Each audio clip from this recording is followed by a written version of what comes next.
Bismillahirrahmanirrahim. Now I will talk about the logistics information. That was the second important driver for logistics operation integration. Yes, there are actually two roles of information, if you ask me. One role is about the information technology, the support which information technology actually gives to the whole supply chain and to the logistical activity which is actually going on in that supply chain. But at the same time, there is one more. It's actually a two-edged sword. It has one more benefit, and that benefit could be something of which can create a disadvantage for the other players as well. That is the information sharing. What we want for the overall supply chain efficiency and the logistical activity to be very competent, we actually need the information sharing between and among the players.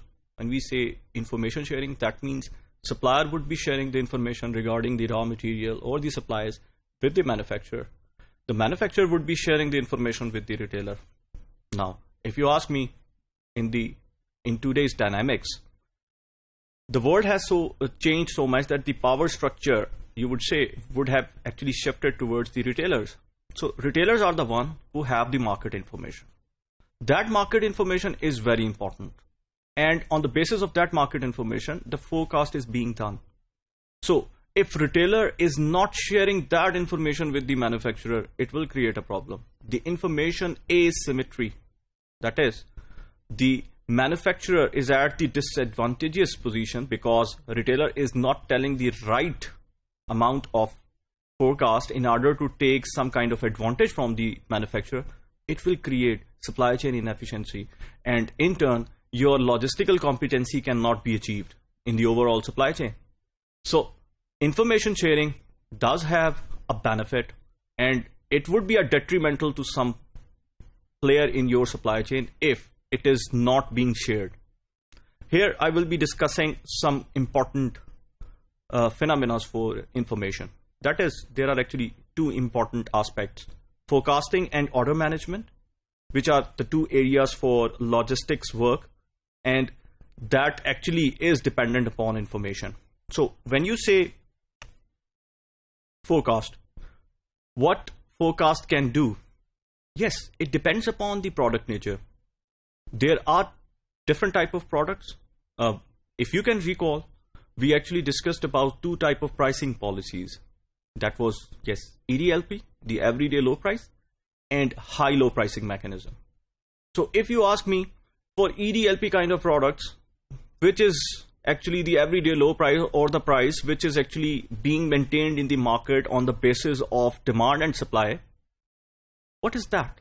I can forecast it easily, or more technically I would say, I can forecast it reliably. Why? Because for that price, according to law of demand, there will be some specific quantity which I can produce. So if the price goes higher, obviously the quantity will go down. And if the price goes lower, the quantity will go up. So it is the mechanism of the market which actually defines that price. So for such kind of products, my forecast could be more reliable. But for high-low pricing products, the products which do not fall in the realm of such kind of products for which we have that kind of history, or for which we have like undifferentiable characteristics, like your mobile phones now, or the laptops, ever-changing, short life cycle, for such kind of products, the forecast would not be that reliable. So here, wrong forecast, the forecast in which the error between the actual demand and what you forecasted, if it is higher, that can cause the wrong inventory positioning. Means I would be with either an overstock, I would have more stock with me, or at the same time, it could happen I could have understock. Yes, it also depends upon the risk behavior of your retailers, but at the same time, wrong forecast in general will give you wrong inventory position. And at the same time, inaccurate order processing information creates high logistics cost. Order processing, how can that be inaccurate? Yes, it can be inaccurate. We will be discussing about bullwhip effect. I think you have discussed that in your previous courses. bullwhip effect is a scenario in which each and every player of supply chain will actually guard himself against the risk of understock. Let's say retailer, if I am dealing in some kind of EDLP product, I would be inclined to have more stock with me so that I can guard myself against the understock, because these kind of products have repeated demand. They can be sold at any point of time. So if I have demand of like forecast of 2,000 units, I would be inclined, as a retailer, I would be inclined to go for 2,200 units, 10% above my forecast to guard, or that would be a kind of a safety stock. At the same time, manufacturer will be also be guarding himself against the losses like the quality losses. So manufacturer would be placing an order of maybe 2,300 units with the supplier. So if you ask the supplier that for that specific product XYZ, what is the demand? He will tell you 2,300 units.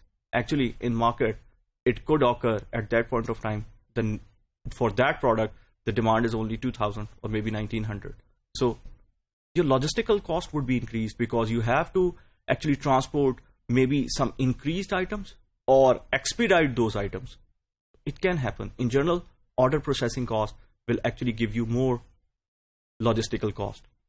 There are some other concepts regarding logistical information, which we call the control concepts. Just in time, to produce when it is required.